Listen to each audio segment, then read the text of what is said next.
man is back. Oh, okay, boys. Oh my gosh, the man got that stuff. This is a 5 out of freaking 5. It is beat making time. Next week is E3 week. My album comes out next week. I have the leopard. You know what I'm saying? You know what I'm saying? But look at that, my God. This is your boy. Alright, ladies and gentlemen of the YouTube citizens, y'all know who this is. This your boy Dash True Inferno. Back at it with another Pokemon Unite commentary video gameplay for you guys. And ladies and gentlemen, it's finally been announced. What am I talking about? The PlayStation 5 Pro. Now, here's the thing. We knew that one of these two things were going to be announced at some point. And I'm referring to either the PlayStation 5 Pro, or they were going to skip the Pro and just release or announce the PlayStation 6. We knew one of these two things were coming, and in some cases, we knew both of them was coming. Obviously, it's not like they're going to cancel the PS6 and skip that, go to the 7, or just say, oh, the PS5 is the last system that we're doing, whatever the case may be, or the Pro is the last system that we're doing. No, that's not what's going on here. They're going to keep on going with these PlayStation systems. So obviously, the 6 is coming, and then after that, the 7's coming, and then after that, the 8 is coming, and then 9, and then the PlayStation 10, which would be crazy. But we're going to focus on the PlayStation 5 Pro, since that's the one that was just announced recently. So, here's the thing. Obviously, they came out with a video, they came out with a showcase for it, but they also got a blog.playstation.com article about this as well, so you can easily find the video in the blog. And actually the blog has the video. The video lasts for like, I think it's like 10 minutes, so it's not that long of a watch. So, but let's break this down real quick. So I'm gonna have to read some stuff for the blog, so check this out. We developed PS5 Pro with deeply engaged players and game creators in mind. They mentioned game creators. Moving, okay, not content creators, but moving on. As many have asked for a console that runs even higher fidelity graphics with smoother frame rates at 60 frames per second. We achieved this on the PlayStation 5 Pro with several key performance features. We'll get more of that complaint. I have a complaint about that, but we'll get more on that in a second. Upgraded GPU. With PlayStation 5 Pro, we are upgrading to a GPU that has 67% more compute units than the current PS5 console and 2.8% faster memory. Overall, this enables up to 45% faster rendering for gameplay, making the experience much smoother. Advanced ray tracing. We added even more powerful ray tracing that provides more dynamic reflection and refraction of light. This allows the rays to be cast at double and at times triple the speeds of the current PS5 console. AI-driven upscaling. We are also introducing the PlayStation Spectral Super Resolution. They call it the PSSR, by the way. An AI-driven upscaling that uses a machine learning-based technology to provide super sharp image clarity by adding an extraordinary amount of detail. Let's see. Okay, let's move on now. Oh, this one's interesting. Other enhancements include PlayStation 5 Pro Game Boost, which can apply to more than 8,500 backwards compatible PS4 games playable on the PS5 Pro. This feature may stabilize or improve the performance of supported PS4 and PS5 games. Enhanced image quality for the PS4 games is also available to improve the resolution on select PS4 games. PS5 Pro will also launch with the latest wireless technology, Wi-Fi 7, and territories supported the standard VRR and 8. Oh, here we go again. And 8K gaming are also supported. So, yeah, we back to this again. Okay. So let's see. Let's see about this paragraph. We keep the look of the PlayStation 5 Pro consistent with the overall PS5 family of products. You'll notice the height is the same size as the original PlayStation 5, not the Slim. And the width is the same size as the current PS5 model, which I'm assuming that's the Slim, to accommodate higher performance specs. Players can add an Ultra HD Blu-ray disc drive or swap out console covers when they become available. Let's see, what else do we have here? Oh, the price. The PS5 Pro console will be available this holiday at a manufacturer's suggested retail price, MSRP, $699.99. That's basically $700. And then, you know what? On a side note, Why do these idiots we're looking at say, oh, it's 600? I'm like, no, it's a penny away from 700. Like, do y'all don't compute math properly? You round up to the nearest whole number. You don't round backwards, you idiots. So this is $700, not 600. Be smart. Okay, that's in USD. Then we got euros. It's 699 euros and 90. Well, 690. Well, basically 700 euros. We'll just call it that. And then that's the opposite GBP. No, that's I forgot the currency. GBP. The other one is actually 800 euros. There we go. And then we got, oh wow, 119,980 yen. And all this, oh wow, and that will include tax. Okay. It will include a fail right here, 2 terabyte SSD, which is a fail, a DualSense wireless controller, and a copy of Astro's Playroom pre-installed in every PS5 Pro purchase. PS5 Pro is available as a diskless console with the option to purchase the currently available disk drive for the PS5 separately, which by the way costs $80, by the way. PS5 Pro will launch on November 7th and will be available at participating retailers and directly from PlayStation at direct.playstation.com. Pre-orders will begin on September the 26th. Okay. There's a lot of things wrong with this and why you should not be getting this system. Yes, you heard me right. You should not be getting the PS5 Pro. The main reason is the price, $700. So when the PS5 came out, it was $500. That's with the disc drive. And I believe the digital version, the original version, I think that was either $430 or $450. I forgot which one it was. I think it was $430. I could be wrong, but those prices were okay. They were fine. All right. Then came the slim versions. Okay. The slim digital version was $450, and then the slim with the disc drive was $500. And I'm like, okay, cool. But the problem is, obviously, they did some things to it that kind of like, really, y'all kind of like there's some things that the slim should have been cheaper. For example, they didn't include the vertical stand for some dumb reason and making you pay $30 for a stand, which to me is stupid.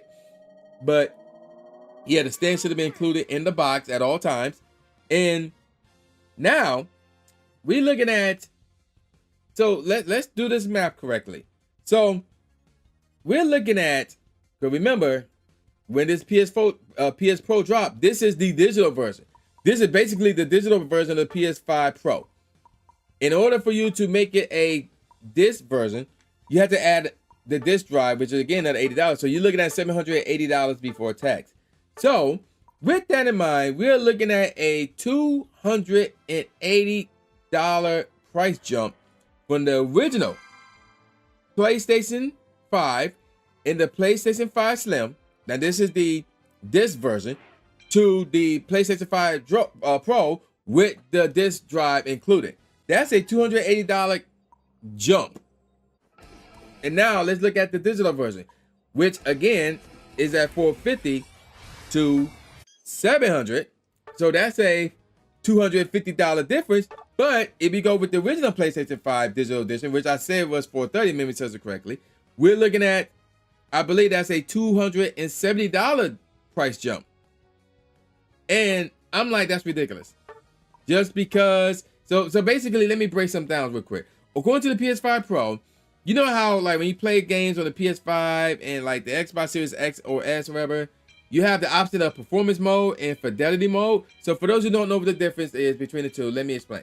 So with performance mode, basically here's what you're getting with that. You're gonna get 60 frames per second, but the look won't be there. So it won't be that full 4K experience. So the look, how the game look would be sacrificed for that performance, which is 60 frames per second.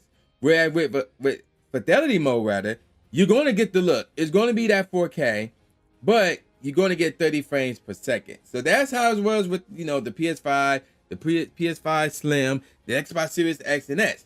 But with the PS5 Pro, you're getting both, apparently. And I say apparent. I'll explain why I say apparently in a few minutes. But apparently, you're getting both. So that's really the biggest selling point for the PS5 Pro. And here's the thing, man. Here's the thing. I'm like, this should have been on the PS5. And even though this is a Sony console, not Microsoft, this should have been on the Xbox Series X and S. And you can make a case that this should have been on all the PS4 systems and all the Xbox One systems as well. So we should have had this a long time ago. A long time ago. But yet, we're supposedly getting it on the PS5 Pro. And like some of the things that they said, we heard this before as well. Upgraded GPU. Granted, they comparing it to the PS5, but still the upgraded GPU. Advanced ray tracing. Again, they comparing it to the PS5, but advanced ray tracing. We heard all this stuff before.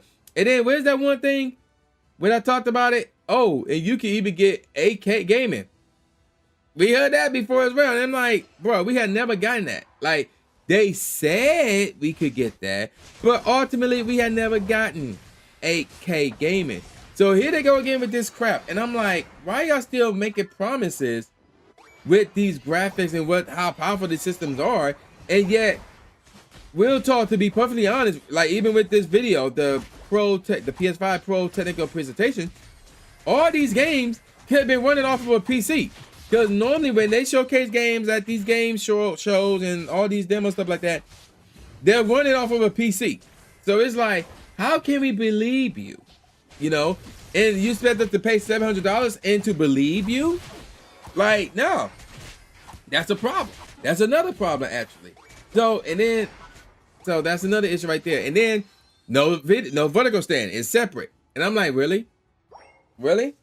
Y'all still doing that crap? And then charging $30 for it? To me, that's garbage. That's straight up garbage. So there's that as well. And then they still tailoring towards PS4. And I'm like, why y'all still tailoring towards PS4? How about how about you release a PS5 system that doesn't mention PS4 at all, that doesn't support PS4 at all?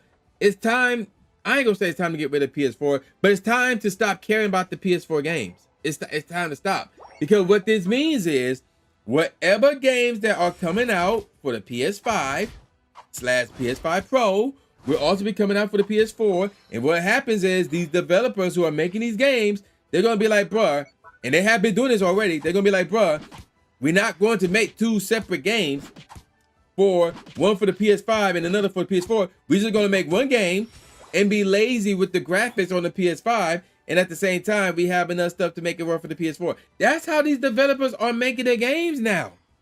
So now you're sacrificing the look and performance of what this game should be on an actual PS5 system, and you're gonna do the same with the PS5 Pro just so they can make it work on the PS4. And it's like, no, it's time to stop that. It's time to stop catering to cats who have a PS4. Because, and here's another reason why this is crap right here in terms of the PS5 Pro, because you know the PS6 is coming out. You know the PX6 is coming out. And with Grand Theft Auto 6 coming out next year, unless they do a bundle where you get the PS5 Pro and Grand Theft Auto 6, unless they doing that instead, the PS6 rather, looks like may come out next year. It may come out within the next 2 years. But why get this if the PS6 is coming out? So you're gonna be behind again. Granted, like, I don't know if they're gonna learn their lesson about, okay, the PS6 is out, so that means, okay, we gotta stop making PS4 games for one. But will they stop making PS5 games when the PS6 drops? At the beginning, no, more than likely. But at some point, they need to, in order for the PS6 to be successful. Because I'm gonna be honest right now, even though the PS5 looks good, the PS5 Pro looks good in terms of like how the system looks, but it's not successful. It's not successful because there's not a lot of games out for the PS5, and they still tailoring to the PS4, which means they're sacrificing the performance and the looks of what the game should actually look like on the PS5. So they are not in a good light right now. And matter of fact, let me look something up real quick. Because I just saw, matter of fact, let me see what this is. There's a 2K25 bundle that just came out recently that have the PS5 digital disc slim with NBA 2K25. Who's gonna get that now? Why would anybody get this when they just dropped the announcement about the PlayStation 5 Pro coming out in 2 months? Who would want to get that? Like, it's so ridiculous. It's straight up ridiculous. And yeah, it's just ridiculous. It's just straight up ridiculous. So, long story short, that price jump from the $430, $450, $500 to $700 and $780, and heck, even $810. As high as that, if you get the stupid stand, is ridiculous. The fact that they're promising, upgraded GPU again, advanced ray tracing again, is also ridiculous. The fact that they're also promising 8K gaming again is ridiculous. And we have, there's no faith in them that they're going to deliver all those things. The only thing that they better deliver on is the fact that they're going to eliminate gaming options between fidelity mode and performance mode. Like, if that is gone, okay, cool. But it's not worth the extra $260, $70, $80, or maybe, heck, even an extra $310 to get this system. It's really not. Especially, again, when you know the PS6 is coming. You know the PS6 is coming. And at this point, if they're going to go higher on these prices, you better off getting the PC.